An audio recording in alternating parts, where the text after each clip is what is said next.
From Grangeville to Lapway, we've got your District 2 breakdown right here on the Palouse Prepcast with Garrison Hardie. That's right. Welcome into another edition of the Palouse Prepcast here on IdahoSports.com, your weekly breakdown of all things District 2 in the state of Idaho.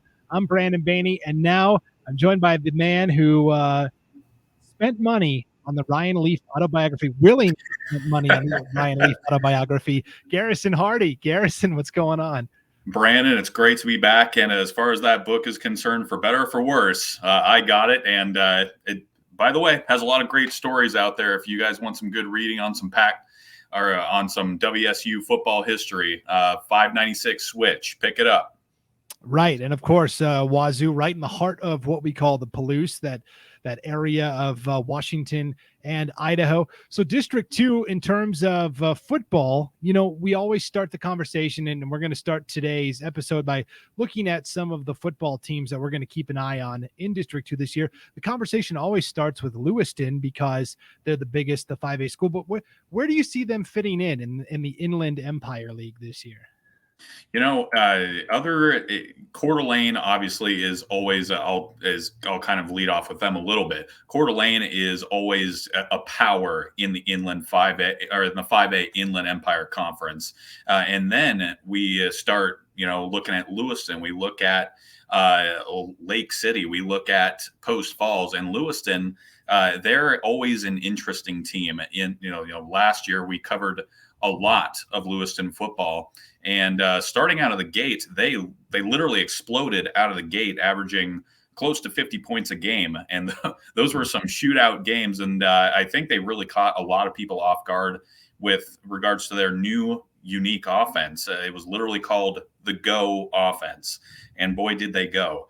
There's a lot of motion involved. There's a lot of sweep plays involved, a lot of counter plays involved, and then they'll mix in some pass plays throughout. So as far as this year is concerned, if they can stay healthy, which is what they ran into last year, was injury problems. They lost Cruz Hepburn, who, by the way, is a baseball recruit to the University of Washington, which gives you an idea of how athletic he is. They lost him early on in the season. Tyson Wallace, their quarterback who graduated, who's moved on, he struggled with injuries last year. They had to move up to Jace McArcher, who is actually playing quarterback this year. He has a lot of athleticism, and it's going to be interesting to see how he takes over the keys to this offense. But Lewiston always has a lot of, I would say, feisty and speedy players. What they may lack in size, they make up with quickness, trickery, I would say, and they use the talent that they have very well. And Coach Pancari, he always does a great job of trying to utilize his players the best of his ability. Yeah, I think the consensus is, of course, Coeur d'Alene, the top spot, and until somebody knocks them off, they'll continue to be the favorite. But really, beyond that, I think it's a toss-up, between Lake City, Post Falls, and Lewiston as to who could finish second. And I'm not saying Coeur d'Alene's going to win the league, but I think it's a toss-up to which one of those teams could also challenge Coeur d'Alene. Absolutely. You just mentioned Post Falls. Post Falls lost 2 of their games by a combined of 5 points last season. So it was heartbreaking stuff for them some of the time. And then they lost a lot of talent on the offensive side of things. But on the defensive side of things, they have one of the best cornerbacks in the state of Idaho coming back, who, by the way, led the state of Idaho in interceptions last season. And that was Zachary Clark. On top of that, they also have a safety Chase Berg back there as well. So their defensive side of things, they're going to have their quarterbacks, so to speak, back on defense. So they should still be stout as well. And then offense, it's going to be interesting to see how they replace some of the lost pieces that moved on. Lake City, they're going to be an interesting team in that I covered the Lewiston versus Lake City game, the last game of the year for both of those programs. Both of them were 3-5 at the time, didn't really have too much to play for other than bragging rights and moving into the next year with some momentum. Lake City played a fantastic game, and they had a lot of impressive size on that team, especially at the wide receiver spot. They were towering over some of the Lewiston cornerbacks, and they played some smart hard smash mouth football. That was an impressive game, and maybe they could use that momentum going into next season. So to suffice to say, the three teams, like you mentioned, it could be a very interesting race for who gets that number 2 spot. Yeah, Lake City's got a dude at wide receiver, Zach Johnson, who's 6'5" and just a stud basketball player as well. And yeah, he'll be a name that I think will really blow up this year at Lake City. So what is it that makes Coeur d'Alene so good? You would think that Lewiston, as the only high school in a fairly large city, would have an advantage over Coeur d'Alene, which has to split its athletes between 2 high schools. But what is it that makes Coeur d'Alene so tough year in, year out? Well, even though they may have to split their athletes between 2 schools, they still have a larger pool of talent to pull from with being so close to the Spokane area. And on top of that, people are just moving to the Coeur d'Alene area. I'm sure we've all seen how people are moving to Idaho in droves. Well, Coeur d'Alene is one of those destination spots. So I'm sure enrollment's doing just fine for the Vikings. And as a result, Coach Amos has plenty of talent to pick from. But not only that, they have some of the best talent to pick from. They consistently send guys to the collegiate level for football, as far as football, basketball, you name it, is concerned. So this is a school that is consistently churning out talent, and then it's up to Amos and his coaching staff to put them in the right spots. And to their credit, they consistently do that. And, they lost a lot of talent this year, but that always seems to be the case. They always seem to be losing talent at year in and year out, and then they just reload. And next thing you know, they're 8-1 towards the end of the season, just like they were last year. And they lost in the semifinal game last year, 36-21 to the eventual state champion. So Coeur d'Alene will be just fine. It's, but then again, games aren't played on paper. So we're just going to have to see how this conference shakes out. That's right. You talked about the population influx that's really flooding Coeur d'Alene. Are you seeing that in the Palouse? I know you're in Moscow and in Lewiston. Is that happening where you're at? Absolutely. Yeah. In fact, the mayor here in Moscow, it says that he foresees Moscow becoming a mini Silicon Valley. And, we have a lot of big businesses coming into the area, both by way of Pullman, which is just 8 miles over the border in Washington. And then here in Moscow, we have new businesses sprouting up left and right. And one of the bigger ones is MZ here in town. In Moscow terms, it's a skyscraper, being that it's 4 stories, and it's a pretty impressive looking building. And then over in Pullman, we've got Schweitzer that built a big complex just outside of Moscow. Schweitzer's building a complex here. So there are a lot of new jobs, new opportunities coming to this area. And it just seems to be the case all over Idaho. Yeah, I think during the pandemic, we all learned how to work from home. And I think a lot of businesses saw that, hey, this model can actually work. And if you work from home, then of course, why wouldn't you want to live in Idaho, right? It's a beautiful Absolutely. We've got the scenery. We talked about that last week in week 1. Yeah, absolutely. So let's talk about Lewiston. You mentioned out of the gate last year, they got into some shootouts. That first game of the year with CUNA was really an eye opener because CUNA, had a lot of success. The defending 4A state champs, that was their first game back up at 5A, but it was a back and forth wild game. And then, yeah, like you said, injuries kind of caught up with the team. We think the offense is going to be pretty awesome again with McArcher and Cruz Hepburn back, but defensively, how does Lewiston stop the opposition from putting up the points? The way I look at it is Lewiston really tries to confuse the offensive side of the ball. So I'm going to bring up Washington State again. I always do. I always find a reason to. But WSU, when Alex Grinch was the defensive coordinator here, they had a thing called Speed D. And WSU definitely did not have the size to compete with a lot of other Pac-12 schools. So what they did is they shifted the defensive line numerous different directions. They rotated the linebackers in and showed pressure from numerous sides of the ball. And it kind of became a game of cat and mouse.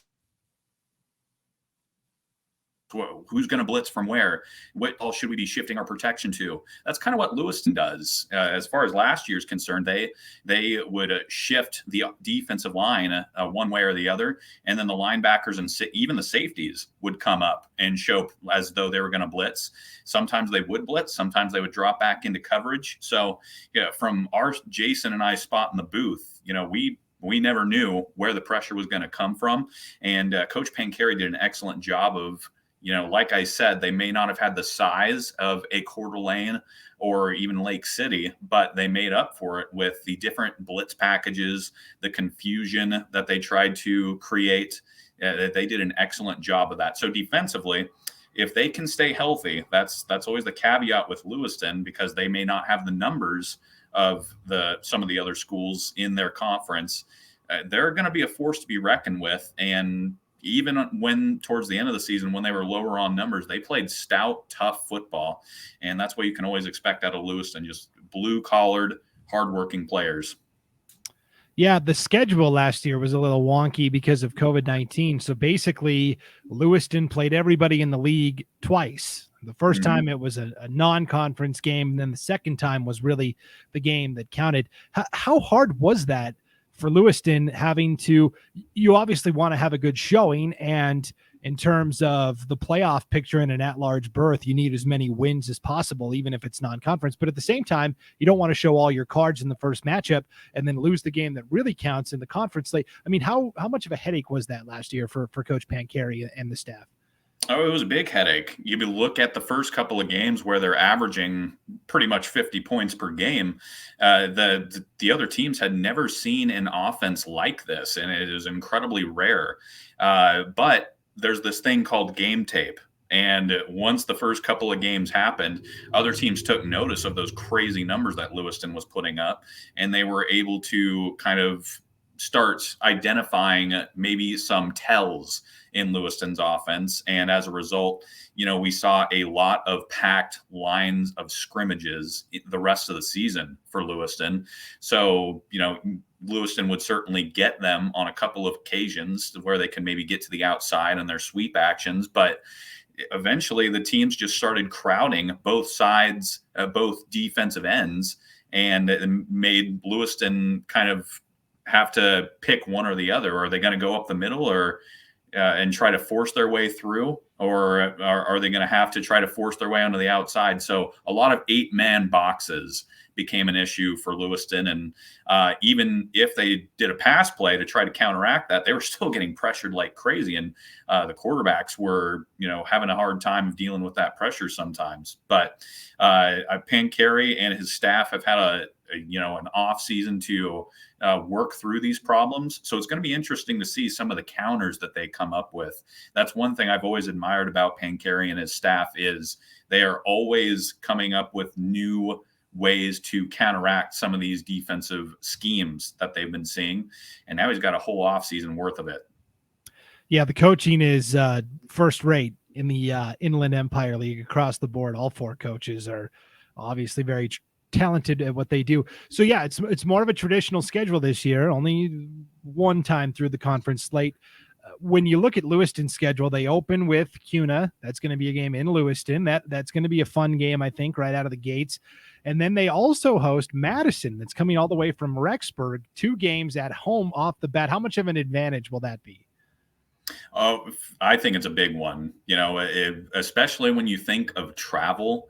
I don't care what people say, that takes a toll on an athlete's body, especially, with the game as violent as football.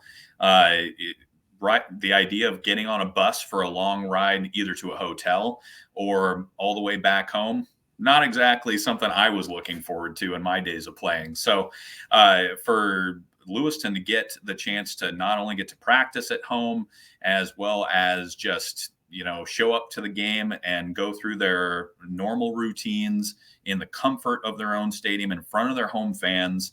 I think that's a great way to kick off the season. And, over time, obviously travel is going to come into play, but to get those first 2 games at home, especially if they're able to get off to a good start, pick up a couple of wins, maybe get some momentum rolling for later on in the season. And then the second half of the season where the playoffs really start to loom and the conference games come into play. I think that could be big for the Bengals.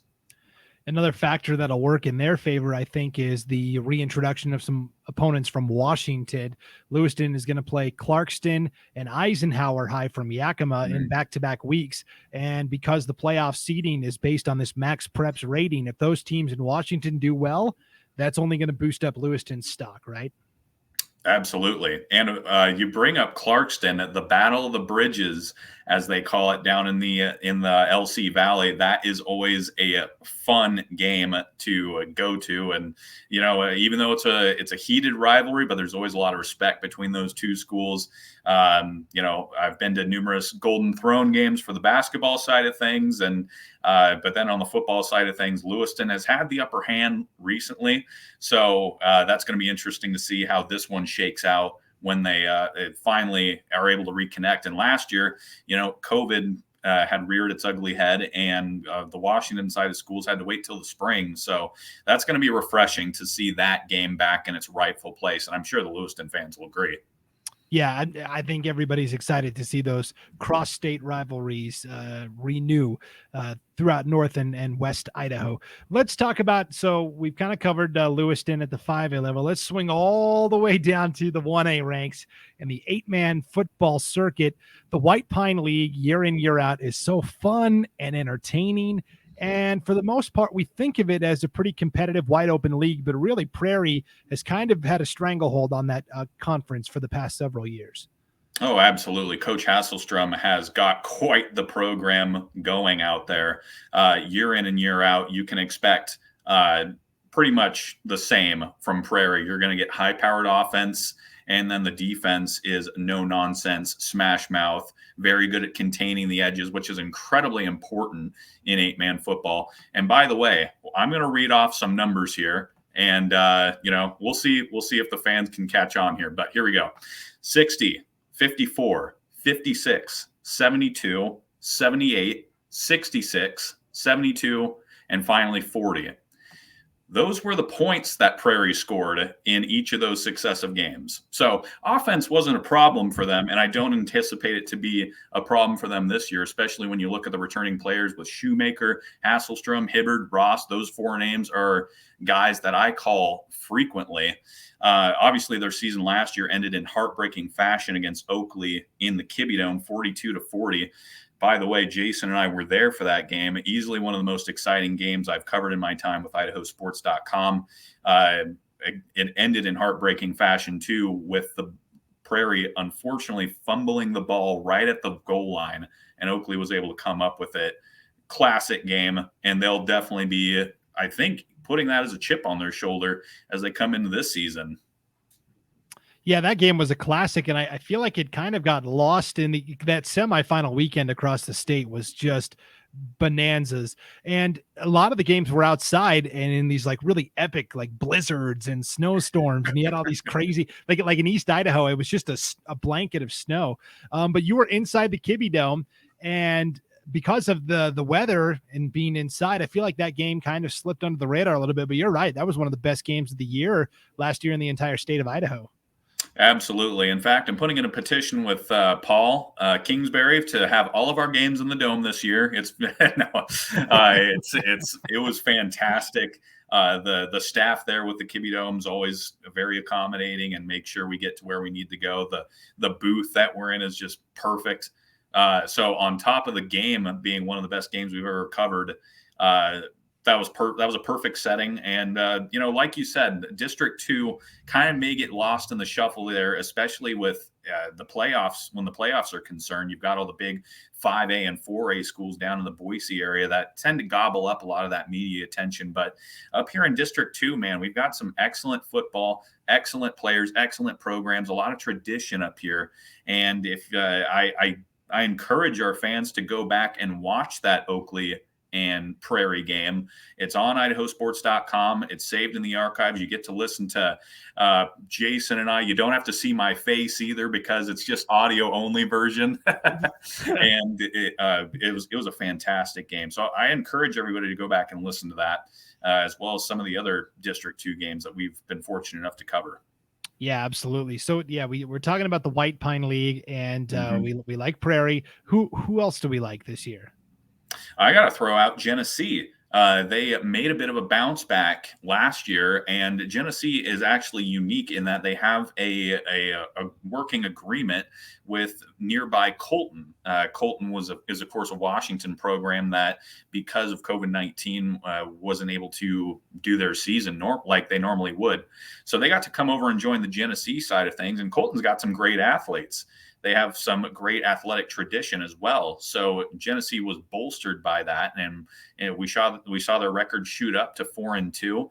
Unfortunately, speaking of the aforementioned COVID, they weren't really able to finish the season like they would have. The community up there was potentially thinking playoffs, but unfortunately, a couple of the players got COVID. And due to rules and guidelines, they had to shut things down. So incredibly unfortunate way for that season to end. Your heart goes out to the seniors as well, who, could have potentially gone to the playoff side of things. But Genesee, keep an eye out for them this year. Another team I would maybe throw into that mix is Clearwater Valley. Paul and I were actually able to cover Clearwater Valley's game last year against Prairie. And while it didn't go Clearwater Valley's way, they have a lot of talent and toughness on that team. By the way, that game was in the middle of a wildfire. Talk about cool surroundings to it.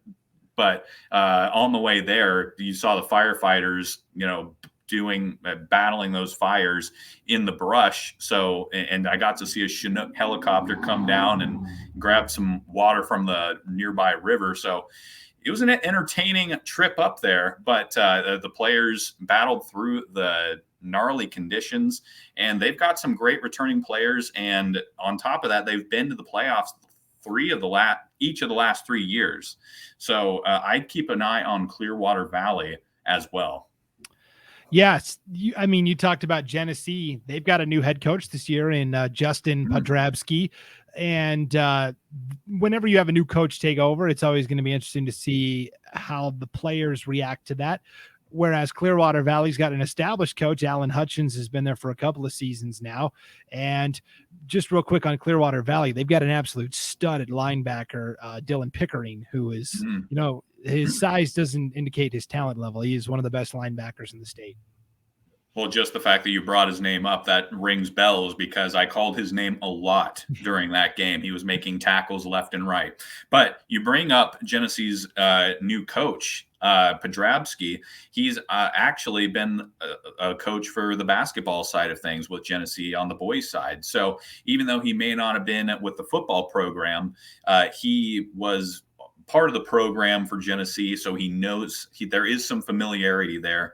Before that, he was down with Lewiston with Coach Pancari on the sidelines. So, and on top of that, you can tell he played college football for the U of I, had a decent stint at tight end, and let me tell you, he's built for it. So, the players are definitely going to have a player's eye view, being that he walked the walk, so to speak.